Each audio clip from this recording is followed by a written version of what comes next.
Hello and welcome to The Print. We are 2 months away from the US presidential elections, and today we saw a power-packed debate between Donald Trump and Kamala Harris. Now, to unpack the significance of this debate, I have with me former ambassador to the US, Arun Kumar Singh. So thank you so much for joining us.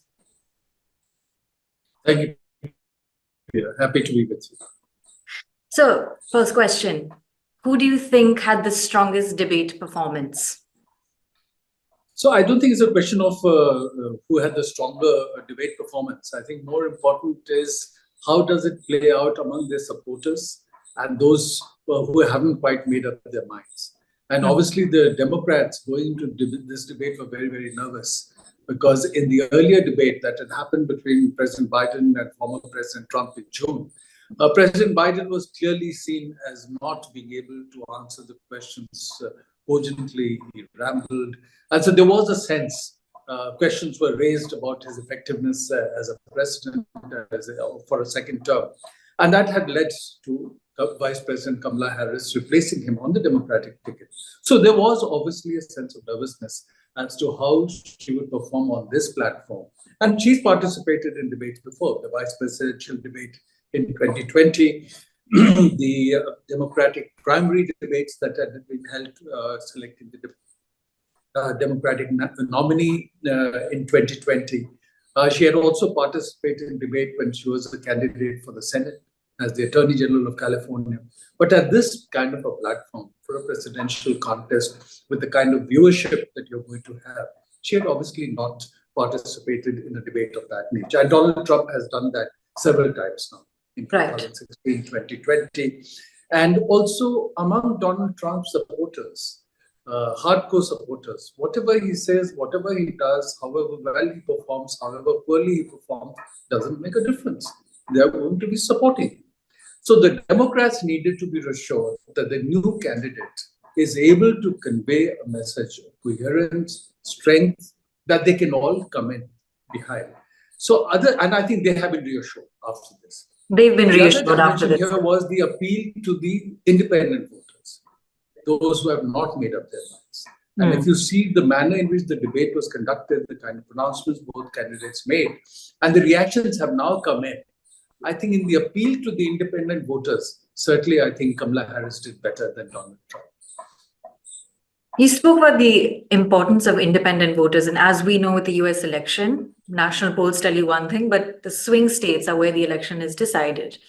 Now, in the last debate you mentioned, Biden had a poor performance. He therefore pulled out of the presidential race. And in fact, Trump's lead increased at that time. Trump also survived an assassination attempt, which saw his lead and in fact support for him grow. Would you say that after this debate, Kamala Harris has been able to extinguish that lead?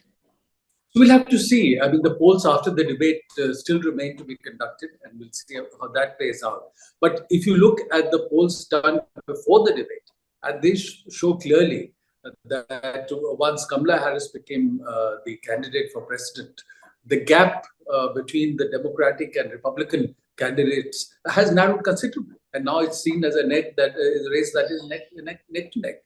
And even in the latest polls, in some polls, Kamala Harris has a slight lead in the national vote. In some polls, President Trump has a lead. In some polls, she leads in the battleground states. In some other polls, he leads. So it's a very closely tied race at the moment. And again, given the nature of the US system, it is not the person who gets the largest number of votes that necessarily wins, because Hillary Clinton had got more votes, 3 million more votes than Donald Trump, and she had lost. It's the Electoral College. And many states are clear in their preferences about the majority will vote Democratic or majority will vote Republican. But it's a few states, especially 5 or 6 states, where the trend is not clear, and they will eventually end up deciding who wins the contest. And I think that's the real battle playing out now. And so we'll have to watch what happens in the post-debate polls that come in. But 2 or 3 factors I'd mentioned. Repeatedly, Kamala Harris tried to show that many Republicans have been alienated from Donald Trump. And you mentioned former Vice President Dick Cheney, his daughter Liz Cheney, who was a member of Congress, and also people who had worked with Donald Trump in the administration, who have and worked very closely with him, the former Secretary of Defense, National Security Advisor, others, who have now come out and publicly said that he is not fit to be president. So she evoked all that and tried to come through as balanced on many of the issues. So that's the play that she made. So I think, at least in terms of that outreach, she has done better in this debate than Donald Trump. But we still have to see what the outcome is. So, and if you look at the fundraising, according to the latest figures that have come out, since the time that President Biden opted out, the Democratic platform overall, not just the presidential, has raised more than $1 billion of funds. Now that is huge. And the Harris campaign has raised more than $300 million just in August, and 3 times what the Trump campaign has raised. So the funding support and some other support is broadly veering towards Kamala Harris as of now. This can change, but still it's a very closely tied race. You're right. It's an especially closely tied race. And in fact, we had a close election in 2020 where Biden won some of the swing states by just a couple thousand votes, which brings me to my next question about the peaceful transfer of power. We all saw what happened on January 6th, the riots that took place at the Capitol in the US. And during this debate, Donald Trump was directly asked whether he regretted anything of what transpired on that day. And he seemed to stick to his common rhetoric that he did not lose the election, that it was rigged, and he did not directly answer the question about whether he regretted anything. Do you think after this debate that it has instilled any confidence that there could be a peaceful transfer of power come November, or could we see a repeat of January 6th? So there's a difference between January 6, 2021 and the situation that might be there post-November elections or in 2025. And the difference is that in 2021, Donald Trump was the president. Therefore, the instruments of coercion that are controlled by the state were in the hands of Donald Trump. And so he was able to handle the system in a way and mobilize his supporters that led to what we saw in terms of the attack on the US Capitol when the votes were formally being certified. Now, in this case, the president is not Donald Trump, it's Joe Biden. And therefore, the instruments of the state for law and order and others are not controlled by Trump. So even though, it's clear that if he wins, Trump will say he won. If he loses, he'll say he actually won and the vote was rigged. So that he will certainly articulate. But his capacity to mobilize his supporters to challenge the actual outcome of elections may not be quite the same as it was in 2021. So that's something that we must keep in mind. Right, that's an important point. And if I could also pivot to foreign policy, which obviously took up a lot of oxygen during this debate, the Russia-Ukraine war was discussed, Israel-Hamas, and of course, also Afghanistan, the Biden administration's withdrawal of troops from Afghanistan. Do you think Kamala Harris did enough to defend the Biden administration's foreign policy record on these issues? And the reason I ask the question is because, it has had effects on the American economy. The billions of dollars sent to Israel, the billions of dollars sent to Ukraine, and also perhaps the hasty withdrawal of troops from Afghanistan that has also left sort of a blot on America's sort of foreign policy in the Middle East and even Asia to that degree. How do you think she handled these issues in the debate? So the debates on the foreign policy issues, so nothing new came out. Both of them repeated their standard positions and sought to put the blame on each other for what was seen as failings of the US system. Now, if you see the situation in Afghanistan, what was there in 2021, clearly the US system failed in the manner of withdrawal that was carried out. And you saw the situation at the airport, US soldiers were killed, which was playing out negatively in the US public. So the manner of withdrawal was certainly badly handled. But at the same time, what the Democrats and Kamala Harris and earlier Joe Biden have pointed out, that all this flowed from the agreement that Donald Trump had done with the Taliban in February 2020, which many have described not as a peace agreement, but essentially an agreement for the withdrawal of US forces. Because all it did was that if US forces withdrew by a certain point of time, there would be no attack on US forces. But there was no commitment really there about carrying out some kind of inclusive governance structure or a political reconciliation in Afghanistan. And in fact, it was the Trump administration and the Trump negotiator at that time, Zalmay Khalilzad, who forced the Afghan president, who was reluctant at that time, Ashraf Ghani, to release 5,000 Taliban who had been arrested by them. And many of them were hardcore fighters and joined the fight. So I think both are to blame on the way the situation in Afghanistan played out, because clearly the agreement that the Trump administration had done was a very weak and flawed agreement, did not take into account the interests of those who were in governance in Afghanistan. And the Biden administration did not quite prepare well for the manner in which withdrawal could be done. And I think President Trump was right to say a large number of military equipment were left behind, more than $80 billion. And that's what have come out in US reports at that time. But that having been said, I think the point is there was a general sentiment in the US public that the US needs to get out of Afghanistan. And I saw that. I was serving there in 2009 as the deputy chief of mission in our embassy in Washington. And I saw that even at that time, President Obama in 2009 gave a speech in March, soon after he had become president, which was clearly indicative that US wanted to find a way to get out of Afghanistan. And they were not able to do it. We would have thought that in 2011, when Osama bin Laden was killed, maybe the US would withdraw. But they were worried that, after they do that, suppose there is a terror attack on US soil, and that would destroy Obama's legacy. So they were not able to find a framework to leave in a way that protected their interests and would be seen as, not playing badly for the administration. But it was Trump who took the call that he was going to force the withdrawal, and he did the agreement. And Biden was in agreement with the withdrawal. Even as vice president, it had been reported that he had supported the withdrawal from Afghanistan. So here again, I think basically both wanted to withdraw, both were not able to do an effective way to carry out the withdrawal. And it can be argued that both were in a sense at fault, and they tried to blame each other for it. And similarly, if you look at the Russia-Ukraine war, I know Trump said that all this would not have happened if I were president.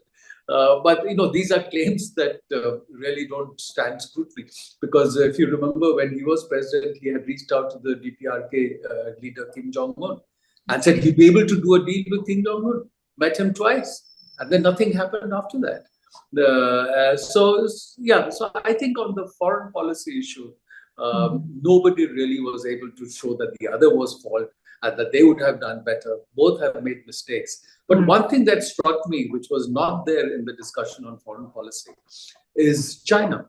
There were some references to tariffs on China. Tariffs on China. Tariffs on Chinese products. Or Trump tried to take credit that the Biden administration did not walk back from the tariffs he had put in place. And Kamala Harris criticizes him for not doing enough technology control restrictions and allowing chips to be supplied to China. But a really good debate about the strategic challenge from China and how the US should respond to that was missing. And I think part of the reason it was missing is that among Democrats and Republicans today, there's a broad bipartisan consensus that US faces a major economic, technological, military challenge from China. That is their principal global adversary. That in the long-term framework, they have to deal with that. So there was no advantage for either of them to debate that issue, because they were broadly in agreement on that. So that was absent from the discussions that took place. Wouldn't you argue, though, that the Biden administration has tried to at least improve the communication lines with Beijing? I mean, you saw a slew of top US State Department officials go there over the last 2 years. You saw Janet Yellen go. Do you think a Trump administration would ensure those communication lines are intact? Well, if you go back to the time of the Trump administration, and there was a book by John Bolton, who was his national security advisor at that time, and he said that in a meeting with President Xi in 2019 on the margins of a G20 summit, President Trump said that if you buy more farm produce from the Midwest states and then they will vote for me, then I will deal the relationship with China differently. In February 2020, or I think January 2020, Trump did what was called a limited phase 1 trade agreement with China. And it was a bizarre sight of the US president signing a trade agreement with the visiting vice prime minister of China, which in protocol terms the US hardly ever does. Because he wanted to show that I'm getting a trade deal and it will benefit my potential voters in the Midwest. So, he will see what works for him politically. And there was never a consistency necessarily in his policy in his first term. It went back and forth. Or if you saw, for example, in terms of the India-Pakistan question, on Pakistan, initially, he was very strong. He made a statement in August 2017, arguing that Pakistan had hoodwinked the US, and therefore aid to Pakistan should be cut off. At 3 a.m. on 1st January 2018, he tweeted along those lines. And yet, I think it was in September 2019, when he wanted to get the deal going with the Taliban and wanted Pakistan to pressure the Taliban, he invites Imran Khan to the White House. And a meeting in the White House in response to a planted question, he said that I am ready to mediate on Kashmir.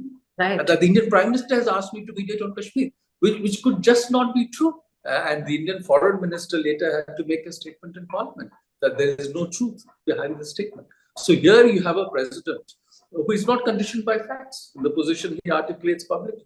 So it can go either way. So you can't rule out that if he's a re-elected president, that he will try and show that I can do a deal with China. And many of his supporters, who were earlier the people from the Wall Street, they are very invested in the China relationship. And they want him to have some kind of a working relationship with China.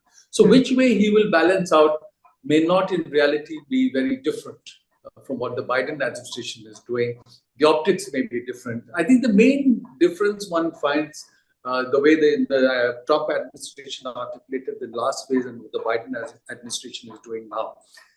The Biden administration is saying that, look, it's a major technological competition. We are engaged in the competition, but we don't want it to veer towards conflict. And the Trump administration in the last phase had argued that we have to work to push back on China. And the Communist Party of China is a main challenge that has to be handled. On Russia-Ukraine, we saw Harris really drilling down on Trump, who had said that if NATO allies don't pay up, Russia can invade them. Or he implied that.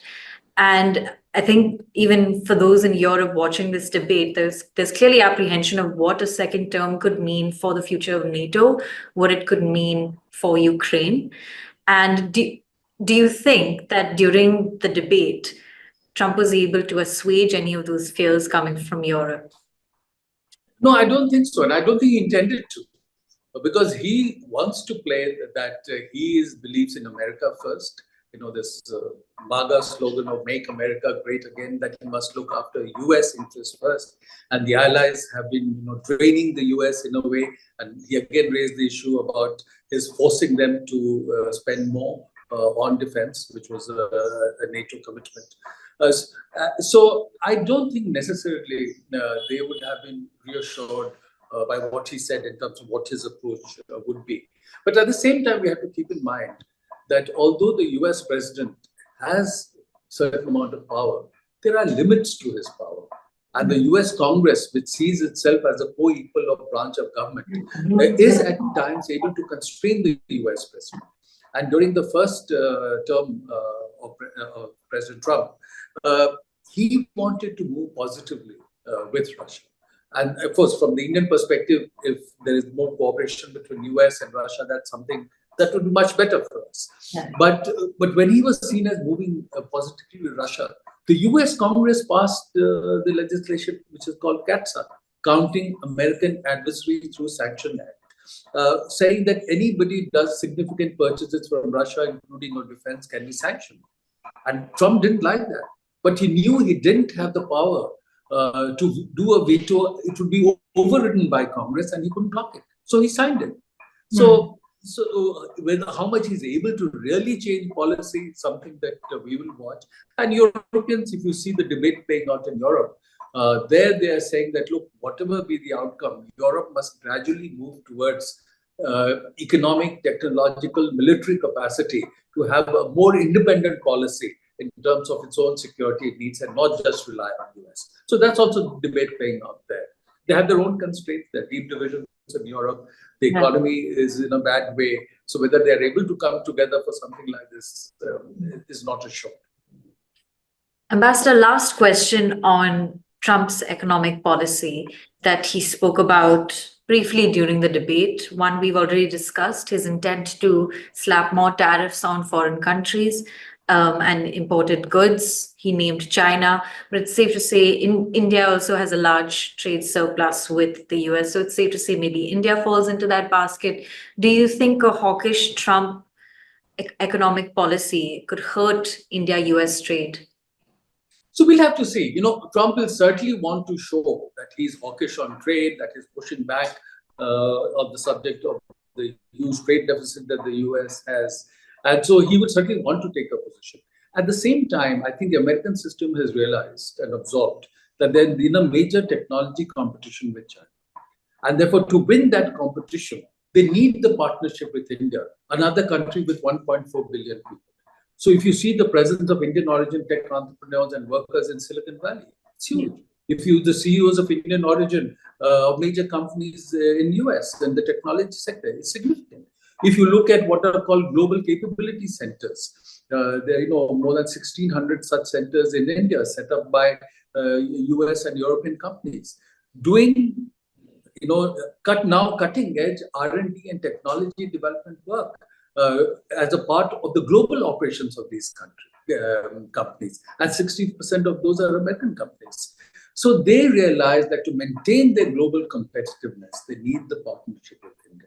And it was in that framework, for example, that in 2013, the Biden administration had launched with India this initiative on critical and emerging technologies. The new technologies, AI, quantum, cyber, 6G, biotech, space, semiconductors, where they want to partner with India. So given that, I think whatever be their policy on China, especially if they are talking of reshoring of production, trusted supply chains, secure supply chains, friend-shoring of production. And if you saw recently, the US State Department issued a statement that under their ITSI funding, the International Technology Security Initiative, they are now looking at providing support to the semiconductor ecosystem in India as part of the value chain that the US could link with. So given all that, I think they'll be careful to also nurture the economic and technology partnership with India. Well, Ambassador Singh, thank you for joining ThePrint to speak about this important development, which is the US presidential elections weeks away now. And we'll be tracking this closely, as I'm sure you will too. Thank you.